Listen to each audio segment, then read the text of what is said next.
so that contradiction and that contrast is it's really hard for us to pass as an industry and even as individuals. And now also everything that we've said, it is a fantastic kind of bedrock to then have the conversation of layoffs on, because again, you've noticed how as I've outlined one thing, I've also been like, but it's not just that, it's a multifaceted thing that is then also confounded by this organization and this organization, or this group of people, or this thing. And there's going to be folks listening to this podcast who are like, Trent doesn't know what he's fucking talking about, because they're standing at a different side of this really complex, like 3D matrices of dots connecting dots and forces that are pushing and pulling against each other.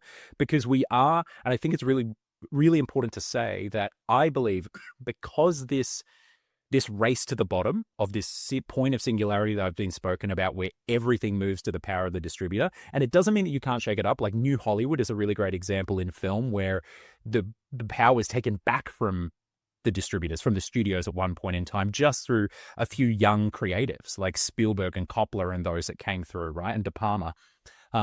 But there is this matrices that are pushing and pulling, and all these forces that are pounding on each other.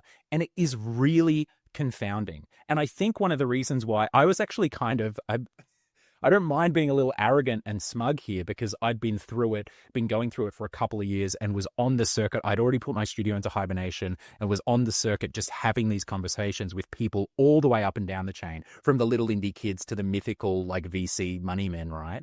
That when Matthew Ball's big 200 slide report dropped, I was looking around the room as everyone was like, oh my God, boom, mind blown, of course. Wow, yes, how insightful, all right. And it's like, it is. But it took someone taking all of these different points and putting it in a 200-page report for everyone to kind of see it in one place and for it to kind of impact people. And it was the first time I really saw people en masse starting to have the conversation around, this thing isn't going to normalize. There's a new state of normal. And what we were in before was like the peak of an upward rocket ship tear that this industry was going through, that was then boosted by COVID, when all of us saw our revenue increase by 30 to 60%, because everyone was inside playing video games. And it masked this, like you were saying, video game development expanding at a huge rate in regards to costs and production scale and sizes. And it would come out the other end of that, and people were expecting it to normalize, and it's just not going to, ever. I think we're not going to see a recovery of the industry back to that until into that shape 2035, maybe 2033. And honestly, it's this thing of, anytime you go through something like this, there's this interesting thing about revolutions throughout history, which is people like to talk about the ones that worked, and most don't. Like you can point to, look at that. That was a really, and obviously there might have been death, or sometimes it was a bloodless revolution in this country at this time. But most are really bloody, and you end up with something as bad or worse than what you started with. Yeah. And for me, talking to you about this, it makes me, unfortunately, perhaps a little bit more skeptical, but maybe that's more realistic. But it is this idea of, like, I was looking at the industry before COVID, and even as we were going into COVID, and I was getting really nervous. I was hyper concerned about that increasing cost, right? I was going like, wait a minute. Huh. Time to ship is going up. Cost of dev is going up. Like cost, salary is going up. Wait, what did I say? Time is basically, it's three factors. It's time to ship, it's cost of dev, it's size of team. Yep. All of those are going up at the same time. So yes, we're making more money. We aren't making more money that fast.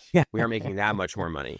And as somebody who operated inside an organization that wasn't that worried about money for a very long time, I was at Riot Games, and Riot Games was a rocket ship going up. I saw a shift as we went from, like, don't worry about money, just do the right thing for the players, which was like, just a blessed state to be in from some perspective, but also what culture does that create? And then at some point, I talk, sorry for the people listen to the podcast line, I'm going to say it again. There's these two lines. There's like the revenue line and there's the cost line, and they're going like this. And, ne'er the twain shall meet, because that's going to be a reckoning. Yeah. And I think at a very overly simplistic way, that's what the industry was rushing towards. Yep. And that the issue is that many of those large companies that were famous for their stability were actually not simultaneously efficient and effective. And so some of them were very effective. Some of them were very efficient. Very few, I think, Supercell might be an example in my mind of one that somehow managed to maintain both effectiveness and efficiency. Yeah. Which is interesting. And a lot didn't. They were one or the other. And so this line comes, and like the ones that were really efficient, but unfortunately weren't effective. So now they start, they basically had a system, I think, of many of the big publishers where I can fund 10 games on what I'm going to get in return from one game. And so that's what I'm going to do. But now costs have gone up. Now I can only fund 4 games on the return I'm going to get on the 1 in 10 that hits. Yep. Wait a minute. That math doesn't work. Yeah. And I think we needed a reckoning. We needed a whatever, come to Jesus moment. We needed that, like, what's going on? Wait a minute. We need to start shifting things. And unfortunately, I feel like it got masked almost by COVID. It got it did 100%. Papered over. Yep. And then everybody was like, oh no. And of course, everyone's like, look at all the investment flowing in. But you look at the investment that was flowing in, it was like, well, yeah, but 80% of it was to Web3. That's a made up number. So don't quote me there. But like, it was some huge percentage was into Web3, which was it ended up not being viable. I know there's still 3 people on LinkedIn that think it's going to take off. Sorry, folks. I don't think it's going to work. But there was this thing, we needed a reckoning, and it never, we sort of, it was postponed. Use COVID instead of everything. Yeah, we just postponed it. And again, part of me goes like, maybe that's good, because again, a revolution, the outcome of the revolution may be worse than where we started.